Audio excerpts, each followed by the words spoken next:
Welcome to Brown's Out of Town, Season 2, Episode 1. This is like when Star Wars came out with those shitty 3 the first time, and then they came out with the best 3 after that in like the 2000s. Is that what you consider the best 3? I don't know. Honestly, I mean, this was not on the list, and I know that this just popped off, but maybe that's something that we could figure out at some point. But I think the ones, like the middle 3 are kind of trash. Like episode 1 was fun. Episode 2 was terrible. Episode 3, I think, was really good. Yeah. But like the newest batch of them, I think might be the best ones. That is contrary to a lot of people's opinions, but I was envisioning this comeback more as like the time between Arrested Development Season 3 and Season 4, where you weren't sure if it was ever going to come back, and then when it did come back, it was not that great. So. Oh, okay. We're setting the bar low. I don't know, but like can we meet in the middle where it's that season that they redid it, where they edited it right, so it made that was when they re-edited Season 4. Yeah. So we're on the re-edit of Season 4. Okay. We brought it back. We'll see how it goes. Point of the podcast: if you're new, if you're not new, it's been like 9 months, so we'll remind you. Everything Browns, just not in their town. Social media at Browns Out of Town. I've been retweeting. I've been tweeting stuff again, putting stuff on the Instagram. So we're waking that up out of the slumber. But make sure that you rate, review, subscribe, reach out on the social medias. Tell us what we need to do. Tell us you want to hear every once in a while, because I mean, whatever. This is a fluid thing. This has a lot of planning that you guys would interrupt if you told us to do something that would make you listen. I mean, more. It's not like we don't have time for this. So yeah. Yeah. We might swear every once in a while, so if your kids care, do that. Jimmy Crawford of Toledo, Ohio fame. Why? So before we get on here, your wife is at estate sales. That's why you had to take care of your child. You're the dad of the year. Already we got candidates coming in. Father's Day is right around the corner. You just earned yourself a new tie. Hedge clippers and a VCR. What do you need a VCR for from an estate sale? I'm converting my parents' home videos from VHS to like a digital format, and I need a VCR to do it. So you are a family video circa 2007. Yeah, kind of. Yeah. Just doing it cheaper. That's all. Okay. So, and for me specifically, and those at home, but me more likely. I hate that when people are like, for those at home, can you explain how you do that? I think that's a lazy way of saying, I don't know how you do that. And I want to know. So you just like hook it, the VCR, do you have to get like an adapter to a USB that takes it? Yep. Yeah. It's an audio video adapter to USB. And then QuickTime on Mac computers actually has a function that will just stream that video, and then you just record it from there. So it's easy in principle. I just got to have the hardware for it, and the time. Yeah. That'll be fun. Before we move on, can I see your coffee mug? Do you have a tweet on your coffee mug? Is that what that is? Yeah, it is. It is a Kanye West. I'm trying to get into. Okay. Shut the fuck up and enjoy the. What is it? Greatness. Yeah. I thought it was your own tweet on your own coffee mug. That's the next line of wear merch. That's not a bad idea. I don't think my tweets are worth that. I'm gonna cycle through them later after this, and I'll find you one that's worth it, and then I want it as a coffee mug.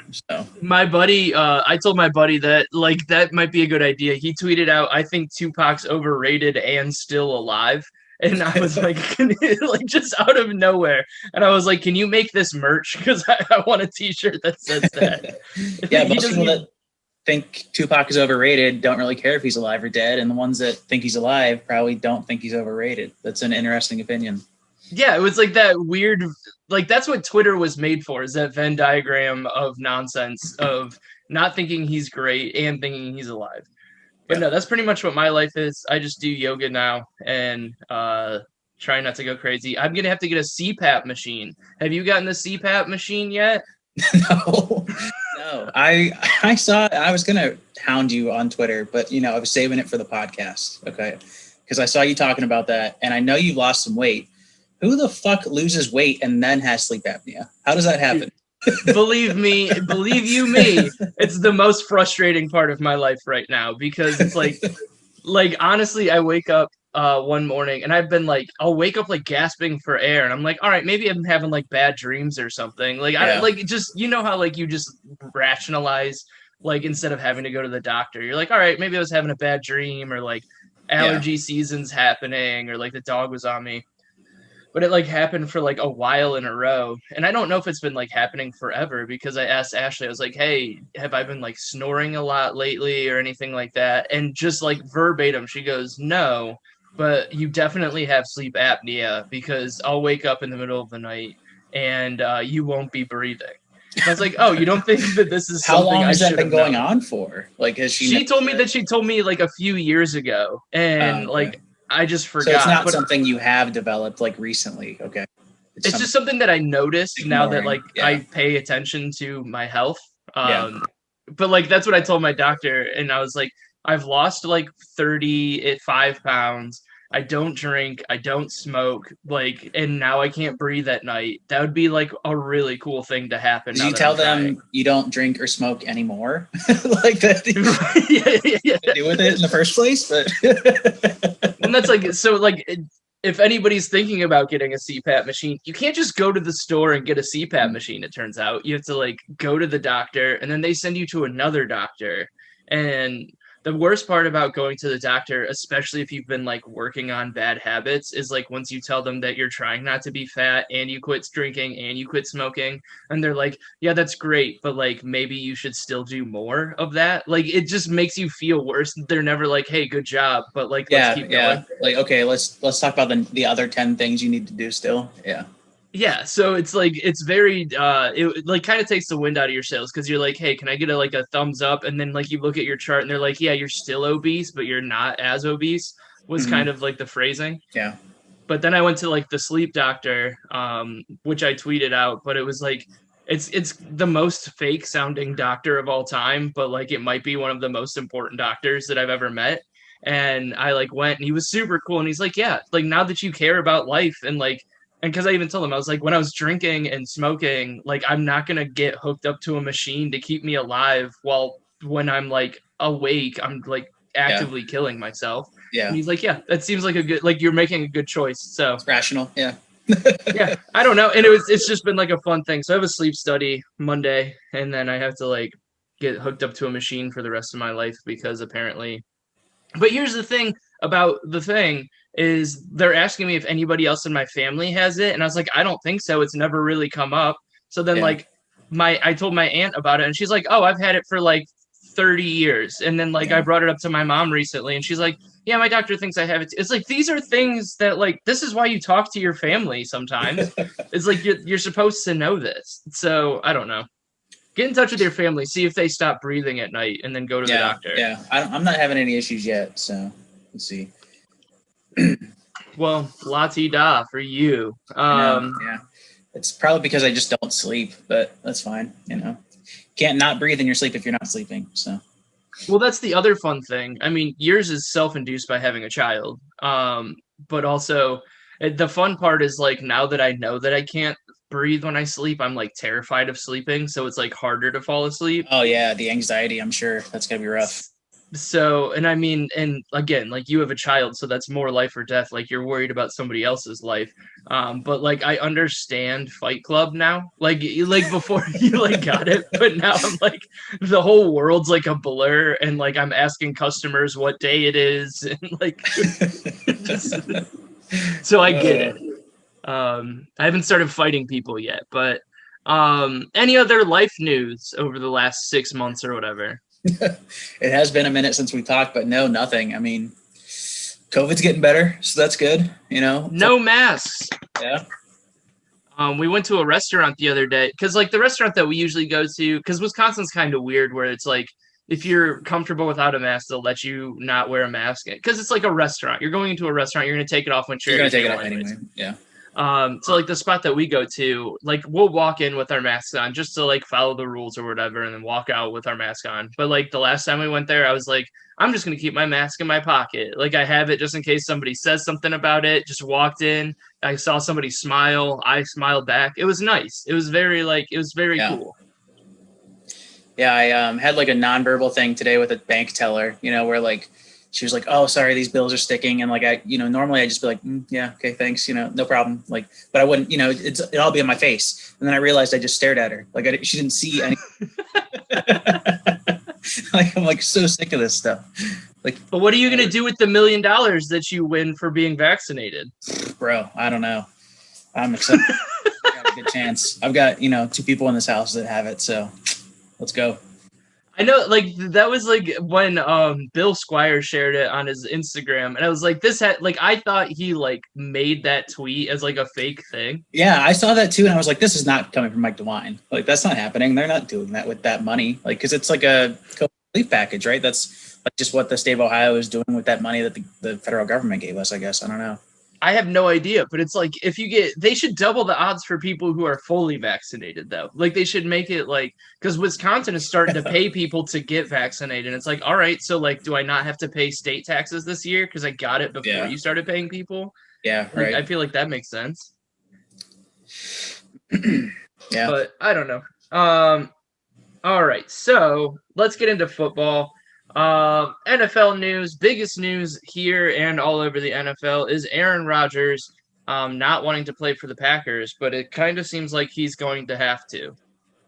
Yeah, I don't really see a way out of it. I don't think that the Packers have the upper hand like they did with Brett. At least when they were kicking Brett out of town, they had Aaron to back him up. But the Packers just have Blake Bortles and Jordan Love right now. So I think their hands are kind of tied. They're going to try to keep him.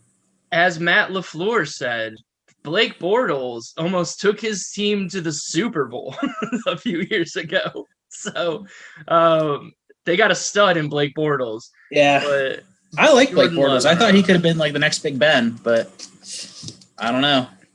He came out of like Missouri when like that was when they had like you and me playing defense in the what is that, the Pac-12? Or the Big 12, sorry. The Missouri is the SEC. Are you sure? Wasn't it the Big 12 for the while? It might have been when Blake Bortles was there. I don't know, but it's the SEC now, I think. Wow. I don't watch college football. He went to Central Florida. So I thought he went to Missouri. Who am I thinking of? I can't think of any Missouri quarterbacks. I don't know. Chase Daniels is who I'm thinking of. Oh, maybe. Oh, damn! Look at me.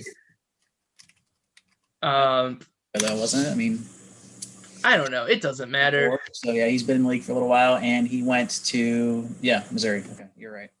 Cool. All right, at least 2 handsome dudes. Chase Daniel is very handsome, but I don't know. I think Aaron Rodgers, he's going to end up playing for the Packers. I feel like they end up getting like Julio Jones or something to pacify him, especially if like the Packers side of things have been correct where they like tried to like pay him a bunch of money, but like they just structured it weird. I don't know. I don't think he goes. I mean, how this connects to us, he's definitely not coming to Cleveland. No.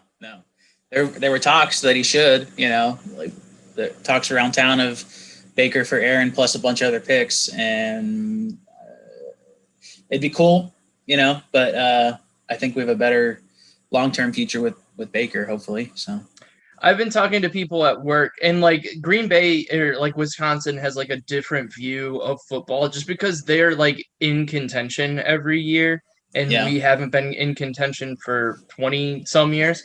And because I was like, with Aaron Rodgers, if he came over the next like 5 years, we win 2 Super Bowls for sure. Like with this team with Aaron Rodgers, we win a Super Bowl or 2. Yeah. But with Baker, I feel like we are in contention and probably pulling the same amount of Super Bowls, but within the next 10 to 15 years. Yeah, that sounds about right.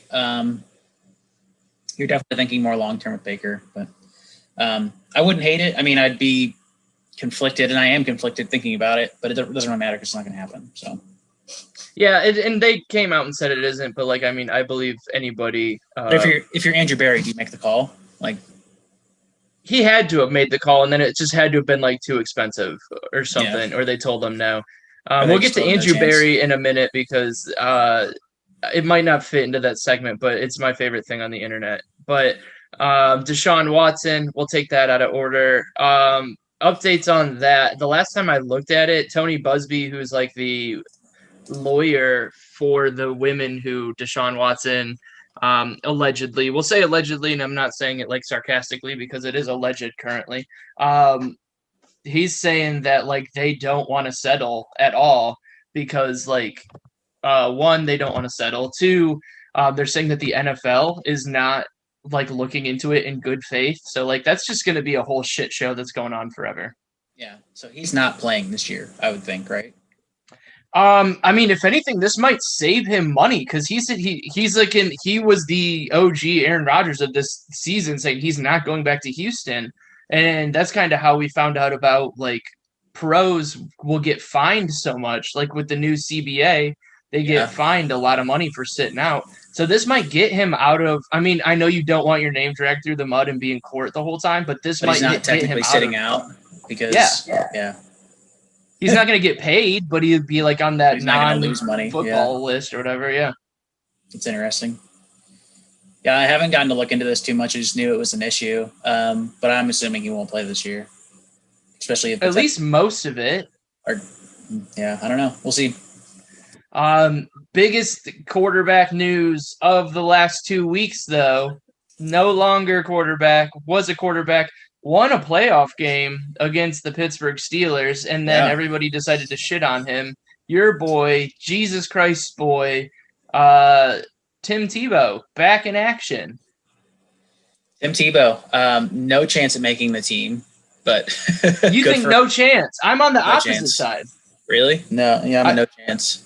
I've been listening to Chris Long, his podcast, the Greenlight podcast, and he said that. And I mean, it's something that McAfee said, but like with him being brought in, with Tim Tebow being Urban's neighbor, and if he can like at least like look good on the field in some capacity, he's like for sure gonna make the team because he's putting his neck out for him a little bit. Yeah, I mean, I hope he does. I just don't think he's talented enough for it, and he doesn't have practice squad eligibility. I don't think since he's played a couple years already. But I don't know if they will change that because he's switching positions. I don't think they do, though. I don't know why they wouldn't put him just like as like some sort of like assistant coach or something like that. Like something like if you want him in the building, bring him in the building. Yeah, do coaches get paid that much less than players? Yeah. Well, probably not borderline practice squad players, but he probably gets like a vet minimum, and I'm assuming that's what was it, $550?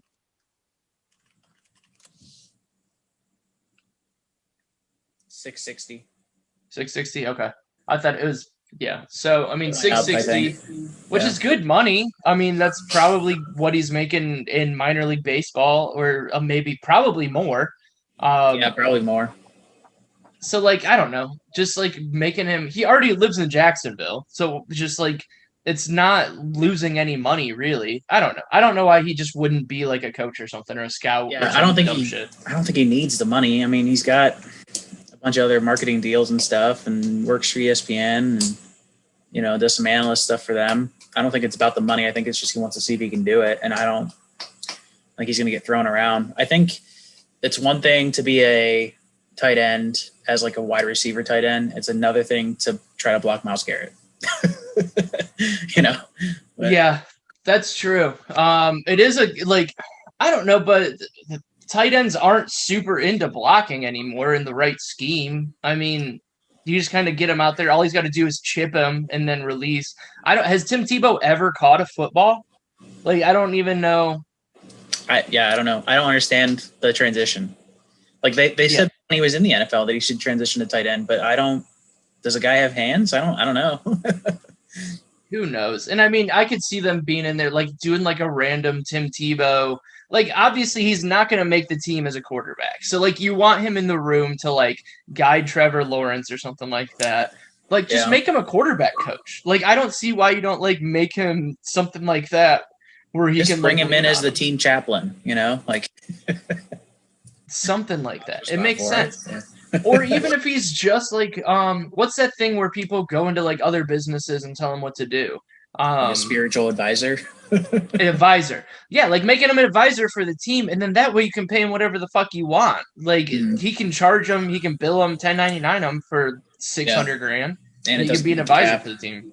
Yeah, and then he can still do all that other shit.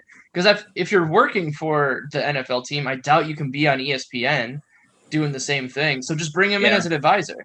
Yeah, you have to be like a what's the WWE call the wrestlers, like a contractor, independent contractor. Yeah. All right, so that's enough with Tim Tebow. That's enough with base stuff. Let's get to, so the idea with this is we want to knock the rust off. Content is content. We want to do a quick off-season recap. We're going to bounce around. We're going to do our way too early schedule game. I think we can revise it before the season opens. I think we take this seriously. We haven't done a bunch of research, but we can take this seriously. And then we can always change it after injuries and stuff like that. Yeah, we'll do one after training camp. Yeah. That makes sense. But let's start with the man who has kind of built this iteration of the team, who I'm ready to die for at any point in life. Andrew Berry had a baby as well on draft day, but that's not even the biggest story. The biggest story is I found out about Andrew Berry's wife that day, who is the best follow on Twitter of all time. She is hilarious, dude. I saw a couple of the tweets around the time they had the baby, but I haven't paid attention lately. Well, there was that phone call where Andrew Berry, I forget who he was calling, where he's like, "Hey, are you sick of sitting around? I'm trying to make you a Brown or whatever." Yeah, everybody. He used the same line for every pick. So then his wife texted him the same thing and then posted the screenshot. It's just a great Twitter follow. And I mean, it also helps that he's 35, 36, so he's in the world. So I think he's super young. So I mean, it's one of those 34. Yeah, 34. He's brilliant. He's another Harvard guy. I mean, we kind of went down on him last year, saying how excited we were about it. But he's shown that he can get it done. I mean, the team's shown it can get it done. Kevin Stefanski's shown he can get it done too. So that's going to bring good players as well. But I mean, the list of people that he brought back: Hollywood Higgins, the GOAT Cody Parkey. Steven Carlson actually showed up pretty decently. Underrated pick. Porter Gustin's good depth. Yeah. I think when he had to play last year, he's one of when I saw that signing, I was very excited for it. I know we brought Clowney, we'll get to him. Myles Garrett's still there. We brought in the new rookies. We brought in that other guy to play DN. We'll get to him again. But I think that Gustin, in his time playing last year, made a big impact. So I think he's going to be a big that. I feel that was a big re-sign. Yeah, I was excited for that. I don't know if there's anybody else pining for him or anything like that, but I thought he played very well when we needed him, and it's a good depth position. So high motor guy, first man in, last man out, white, all the white guy lines, but he can play. Then the rest of them, Malcolm Smith, that's a good re-sign. Kadero Hodge, he's he was returning for a minute, wasn't he? For a little bit, yeah, I think so. Yeah. So I mean, you got depth guys, but go through some of the guys that we added, because I think this is we kept the good core talent, but then we added just bangers. Yeah, I mean, the big ones for me are obviously Jadeveon Clowney, Troy Hill, and John Johnson, the cornerbacks and safety, respectively, for the Rams. I think that fixes our secondary depth issues. Those are day one starters. No ifs, ands, or buts. So I'm excited for those. Takk McKinley got a lot of hype. I'm not completely sold on Takk. He bounced around with 4 different teams just last year and was actually on our practice squad for a little bit, I think. But his most recent team was the Raiders. So. I think that's good depth, though. I mean, especially in our D line where we have the holes currently. I think that's not a bad spot.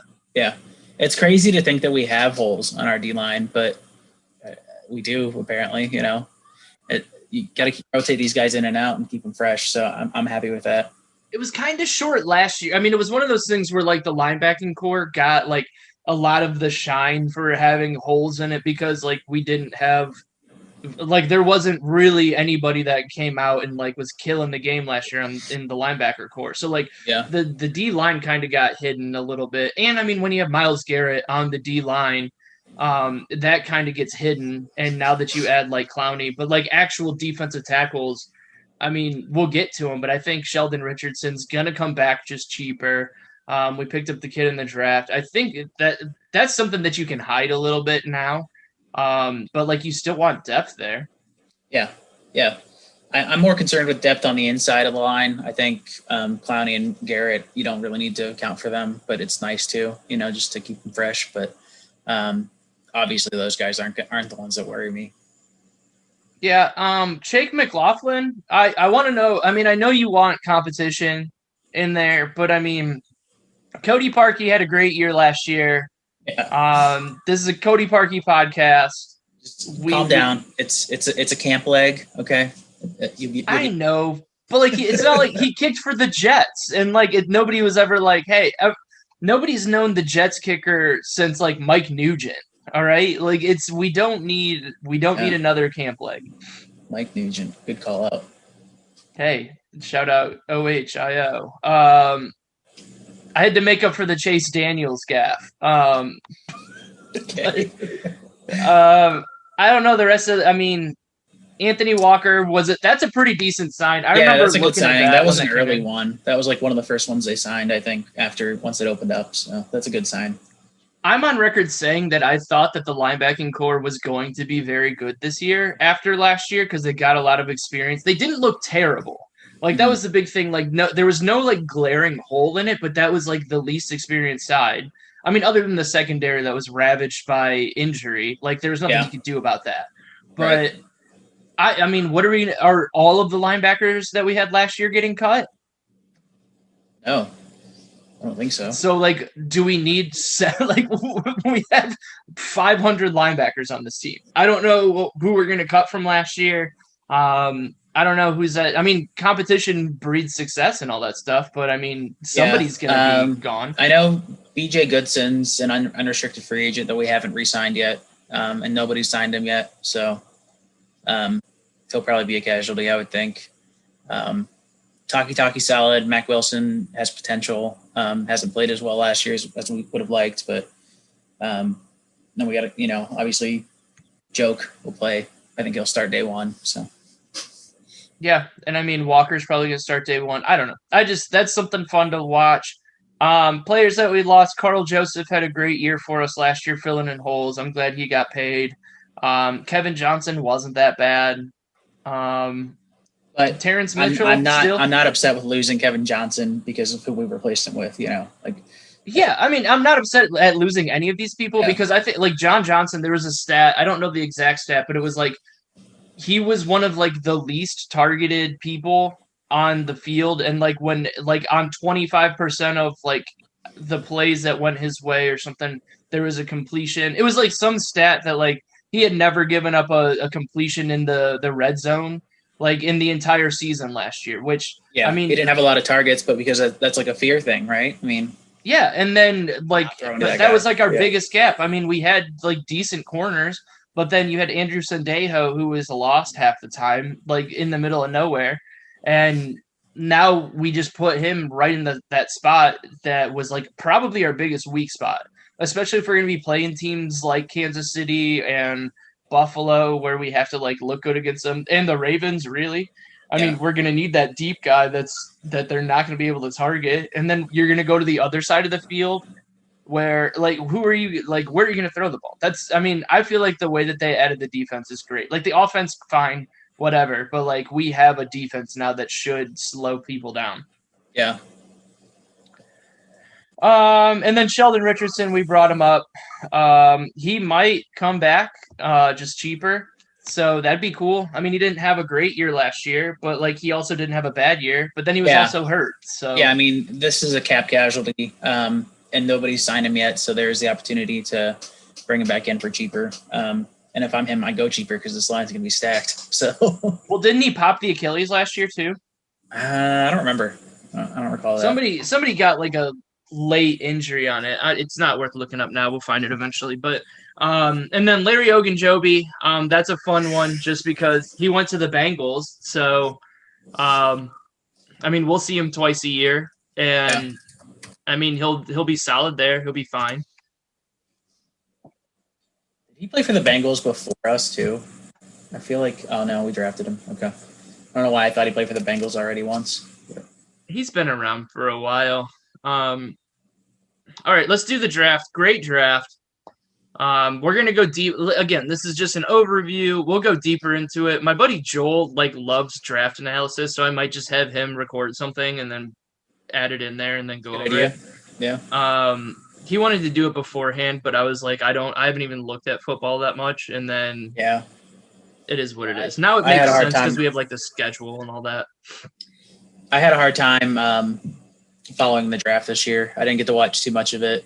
And I didn't watch a lot of college ball last year either, so I'm a little behind. But from what I'm hearing, it's a pretty highly rated draft class for us, so I'm happy with that.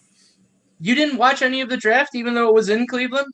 I watched. I was sick on draft day on Thursday. I had a massive headache the whole day, and I stayed up for the first 10 picks. And then I was like, well, the Browns don't pick for another 26 picks, so I'm going to bed because it's 3 hours. Yeah, I went to bed after Mac Jones was picked. So I know exactly what you're saying. I thought it looked beautiful, Cleveland, because I was there. Yeah, it looked great. Yeah, I was there a week before they started setting everything up, so it was kind of cool. That area, they put it in a good spot.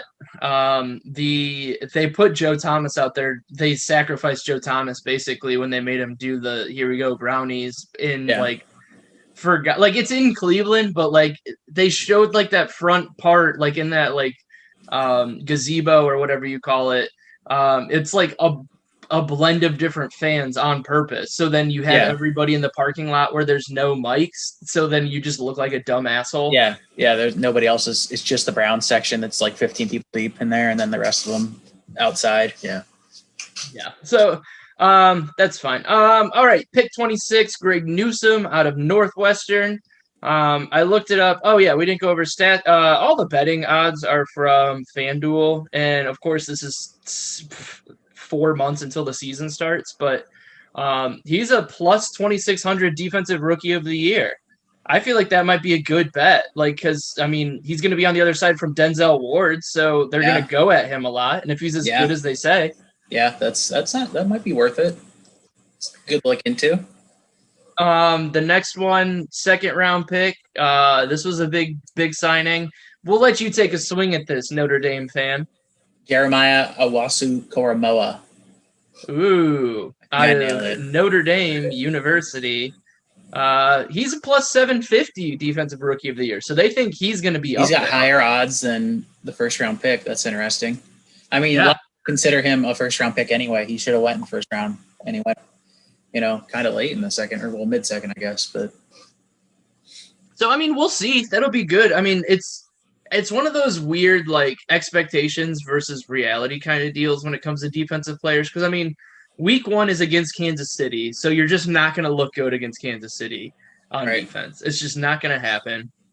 And because he's JOK is supposed to be, isn't he supposed to be very versatile, where he can play that in between kind of deal? Yeah. I'm pretty sure he's he can drop back and blitz. They compared him a lot to Jabril Peppers, but Jabril played safety for us, but he played a lot more linebacker in Michigan. So so that'll be fun. I can't wait to trade him to get Odell Beckham Jr. in a few years. Now Jabril Peppers, that might be one of my favorite Browns moments of when we're at that Chargers game, and he did he drop the punt return or it was something, and then the lady in front of us was yelling at me because I was mad at him. So that was a fun day.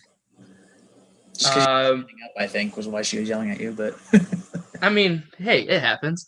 Anthony Schwartz from Auburn said he could be an Olympian in sprinting, so that's cool.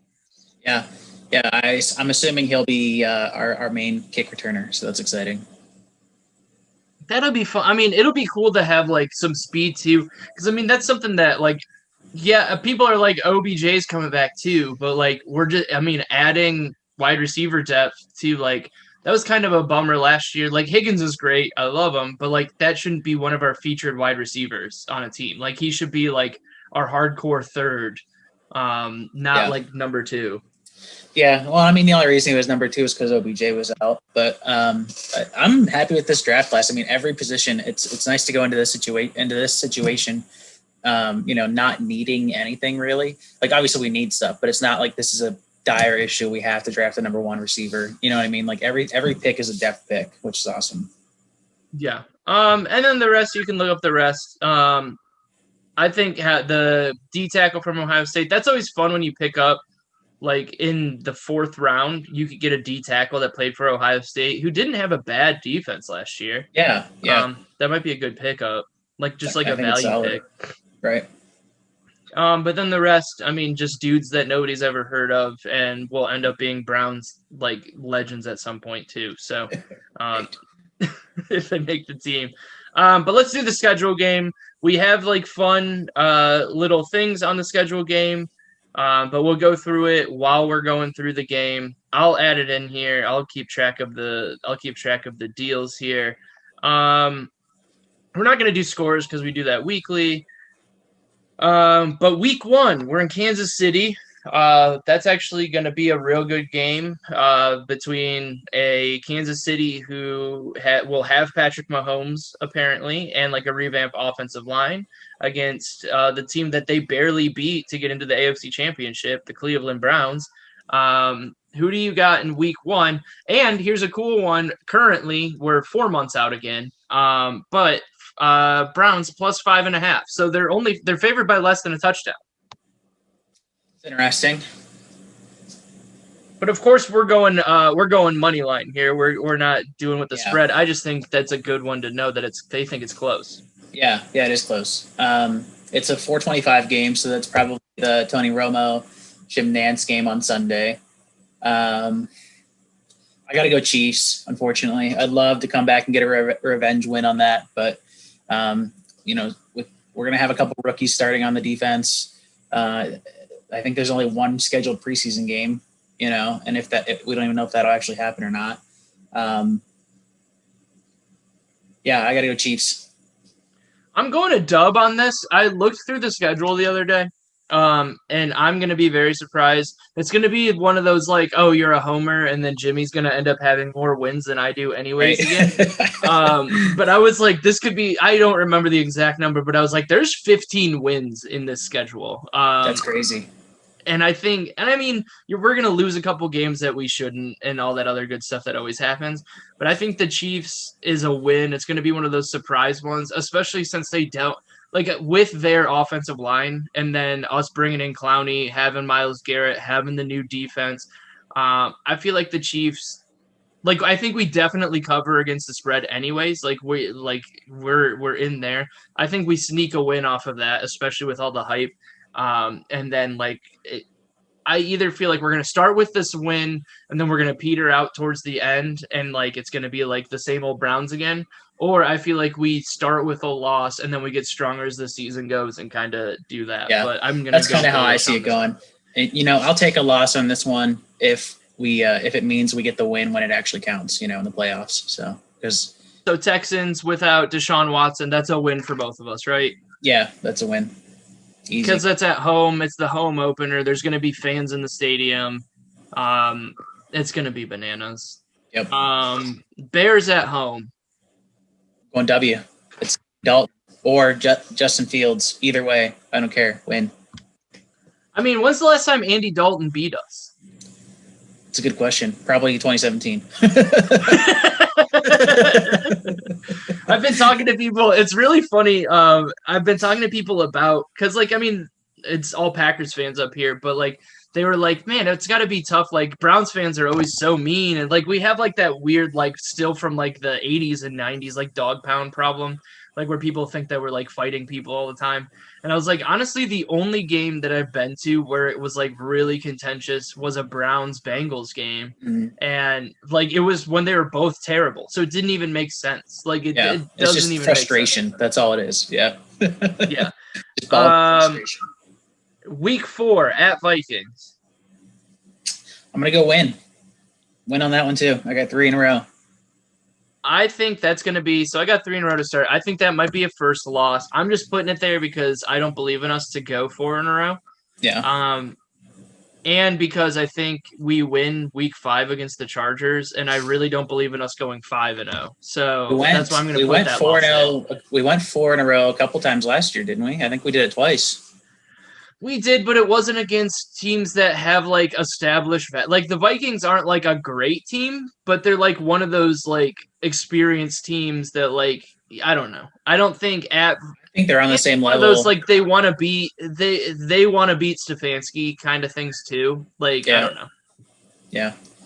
I think they're on the same level as the Bears right now. I don't have any trust in the Vikings. But. Oh, really? I think they're better. I think that I don't know. Because, I mean, they had a good offense last year with, like, Thielen, the guy who does the gritty. I like Kirk Cousins still. The running backs are great. Yeah, our defense is good, and it's fine, if Aaron, for some reason, doesn't play for the Packers, the Vikings will probably win that division. But they're probably the second team in the division, I would think, Yeah. Chargers. How do you think? I think we get a win against the Chargers. I think the Chargers will be good next year. I just still think they're too young. I think it's a loss. The traveling out west worries me. If it was a home game, I might feel differently, but I think I'm going to knock that up as a loss. Ooh, interesting. Cardinals. This might be I feel like I'm more sure in saying we get a win against the Chiefs then I have no idea what happens against the Cardinals. I think that is the team that we gauge ourselves on next year, week 6. I think that's the one where we finally find out between both teams, like who's actually going to be good. Yeah, this would be a tough one. What time is that? It's a late game. It's a 4 or 5 game, so it's probably on Fox. I think I'm going to go a win on that one. I do think the Cardinals are going to be better this year than they were last year. I think they might even, go for that division because there's so much turmoil with Seattle and the Niners. The Rams are going to be good, though, with Matt Stafford, so who knows? I'm going to put this – I know I said it was like 15 wins or whatever, but I'm going to put this as an L. I'm going to be short of the 15, but I was surprised at how many wins I had. I'm going to put this as a loss. This might be one that changes before the season starts, though. Right. Just because I'm very on the – like once they get like odds or whatever, I might change it that week that we do it too. So that's going to be one, honestly, that I think is going to be a big one. Broncos Thursday night at home. We're not losing Thursday night games ever. So that's a win for everybody. Week 8, first game against anybody in the that is our first division game. That's crazy. That's late. And I do have it. I had it pulled up. FanDuel has, or I don't have the exact one, but FanDuel has us with the second highest odds to win the division. It was like plus 250. I think the Ravens were like plus 100, and then the Steelers were like plus 450. So it was like a big gap there. So Steelers at home in week 8. How do you have that one going? I've got us winning that game. Yeah, me too. I don't like the Steelers at all next year. Yeah, I think at this point in the season we start to get on a roll. It's going to be scary for a lot of teams coming up. So well, and I think like the Steelers, I think last year was their shot. Like they started so hot and they like put everything into it. And I honestly feel they should have played all the starters in week 17 last year and beat the Browns so we didn't get in there. I think that kind of took the wind out of their sails. And then especially losing back-to-back weeks like that I think that was like a death blow. They should have gotten rid of Big Ben. They should have started the rebuild. I feel like they're in for a rough 5 years. Yeah. Yep. And at Bengals, are we ever losing to the Bengals again? Nope. All right. Patriots week 10 at Patriots. This one's going to be interesting. I think the Patriots are going to be better than they were last year too. Second year in Bill Belichick's new system. Well, not new system, but the new Patriots. I do have this as a W though. All right, we're going to go win. I'm going win on that one too. Win at the Lions at home. We're winning that game. Yep. Oh, that's at home? I thought that was in Detroit. Yeah, it is home. Okay. I was going to say I was going to game, but it's in Cleveland. So you have them currently, if this sticks, on a 1, 2, 3, 4, 5, 6 game win streak. I have them on a 5 game win streak. Yeah. And then Ravens Sunday Night Football. Is that where the win streak ends? Yeah, that's a loss. And then this is where it gets fun. This is one of the notes that you had in here. Ravens Sunday Night Football, then a bye, then Ravens at home.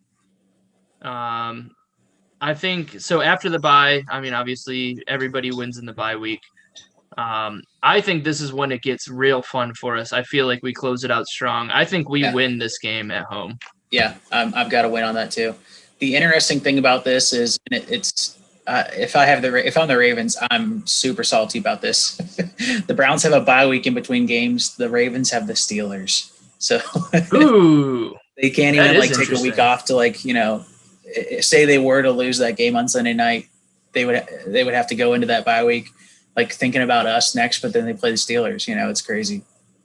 That could be like one of those, like, they win Sunday Night Football, have the Steelers, but might be overlooking the Steelers to the Browns, and they might lose back to back on that. Yeah, that could be a fun one where like we win. It's a good one for the division. Yeah, it's a good. It's a weird situation for the division, but I like it. I think it definitely favors Raiders. us. So. Yeah, Raiders at home. After that revenge game from last year, we win that game, right? Yeah, we have to win that game. We cannot lose to the Raiders again, especially in the way they lost last year. Jesus. Packers Christmas Day game. I am not going to freeze my ass off and spend $500 on tickets to this game to see them lose or say they're going to lose. We win that game. I've got it as a loss, unfortunately. But. Damn. I think that's going to be another like yardstick game to see where we're at the end of the season. Yeah. If they win that, I mean, I'll be ecstatic. You know, that's such a good win late in the season, especially if Aaron's still playing. Also, birthday gift to myself, so let's go. But I'm gonna Steelers Monday Night Football. I'm gonna go W on that. You think we sweep the Steelers? Sweep the Steelers this year. Yep. Wow. Yep. I'm going with a win. I think that we win out the end of the season. I just think that we roll. I think at that point, it doesn't matter who we're playing. I think Big Ben's arm falls off or like somebody dies on the Steelers. That's important. Like that can't block us. I think at that point, like the defense, as long as like injuries don't happen, I feel like our defense will be in a spot where we can stop a team like the Steelers that have been running the same offense for since the football started. It's been the same offense. So I think we've got that. And then Bengals at home, week 18, in what's supposed to be the showcase games, but we get the Bengals. So we're gonna put a win. We never lose to the Bengals again, but this is where we find out who our backup quarterback of the future is. I don't think we're not playing starters that game. Yeah. That's an interesting one. We should do a schedule game for the Ravens and see like where they come as far as like how seeding goes and if we've locked it up already by this point in the season, and see if we're resting and the Bengals can actually pull out a win there. But I have it as a win for us, obviously, but that'd be an interesting schedule game part 2. All right, so Jimmy's got 1, 2, 3, 4, 5, 6, 7, 8, 9, 10, 11, 12, 13, and 4. That's so crazy.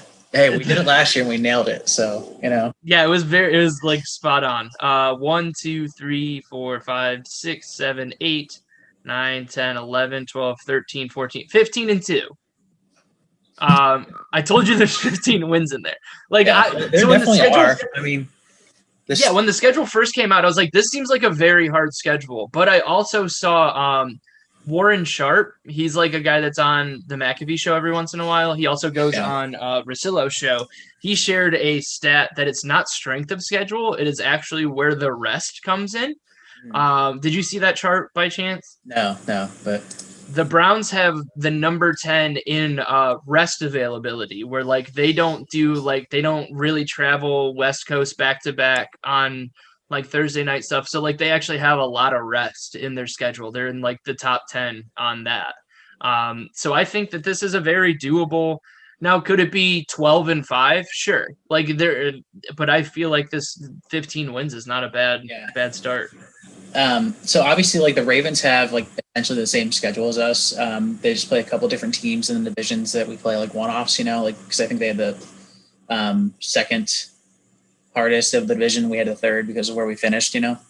But the Ravens got screwed in their early schedule. I don't know if you've seen their schedule at all.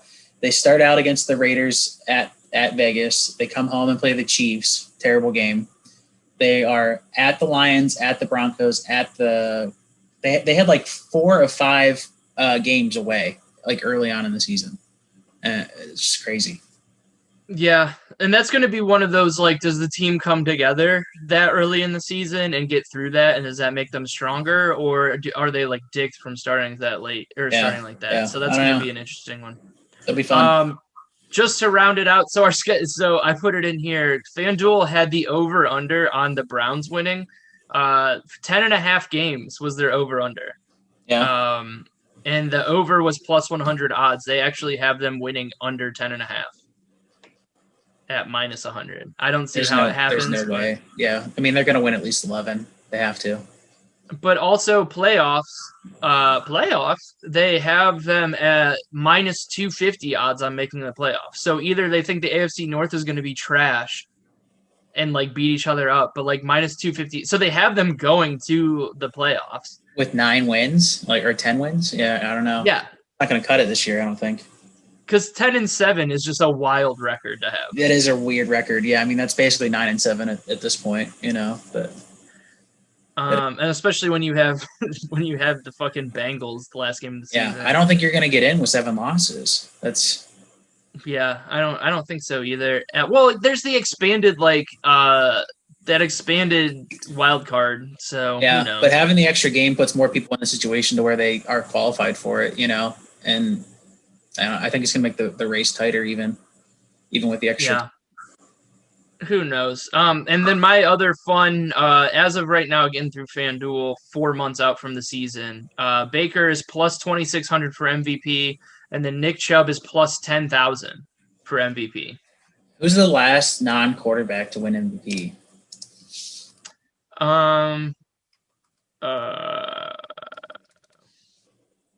Did Randy Moss get it that year that he was on the Patriots? No, I don't think so. Adrian Peterson in 2012. Which doesn't sound like it was that long ago, but that was almost a decade ago. Yeah, it's almost 10 years. Yeah. And then LaDainian Tomlinson in 2006. You almost forget how great LaDainian Tomlinson was because they never won anything. Yeah. Yeah, he really wasted his career, didn't he, down there? Well, that's your boy Phillip Rivers that never got him over the hump. And then Drew Brees before that. Yeah. Yeah, you're right. Hey, R.I.P. to Drew Brees. We never got to do that. I can't. Yeah. And congrats to him. It was one of those weird things. Like, I like to shit on Drew Brees because he's corny, because he constantly missed. He took his eye off the ball with the whole kneeling thing, and because he can't throw 15 yards anymore. But it was kind of weird, like watching that last game where I was like, man, I might actually miss Drew Brees. So yeah, I like watching Drew Brees games just to see like what records he was breaking, because for a while there it seemed like he was breaking one every week, But then Tom Brady's taking all of them for us from now on. Tom would just break them again the next week. So, but that's going to be a fun one. Tom Brady's going to play forever. But anything else on this one? The Bucs are open to Tom Brady playing until he's 50. They said. I can see it happening. I mean, it's the way that the league is too. I mean, he could get away with it, but because he's 44, yeah. Something like that. Yeah. I don't know. We'll see how he plays this year. The thing that worries me is he's having fun now. I feel like him having fun might make his career not like, obviously he won a Super Bowl, so like that's not a real good take. Yeah. But I feel like a few years of him having fun and like the league catching up, I think it might be. That's like, compare the end of his career to the end of Brett Favre's career, where Brett Favre was just getting destroyed when he played for the Vikings. Like they were good, but he was getting beat to hell, and Tom Brady just doesn't get touched.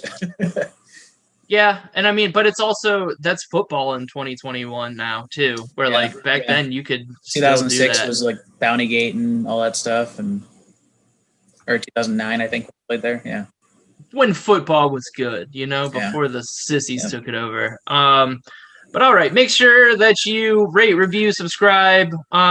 Beers, Bourbon, Barbecue, anything big coming on? It is barbecue season, baby. It is. It is. I did 2 pork shoulders last week for Mother's Day and didn't take any pictures. Damn, dude. You got that new flat top grill too. Yeah, That thing looks sweet. Yeah, I'll probably break that out tonight, I think. I might do some stir fry on it, so we'll see. Make some Jimmy walk. Yeah. You can gotta work on my volcano skills, that. with the onion. Shrimp in a pocket. Yeah. I've been watching How I Met Your Mother a lot lately, and that episode came on where he like has to do all this stuff at the hibachi grill. I don't know if anybody's watched How I Met Your Mother 1,000 times, but that's a good episode. whoisrayroberts.com, the yogatation shit's in there. I've got a bunch like stand-up starting to open again, have a bunch of shows, all that good stuff. So go there. At Browns Out of Town on the Twitters, on the Instagram. We have a YouTube too. I think it's the same one. But this is good. We'll get this up soon. And go Browns. Yep, go Browns.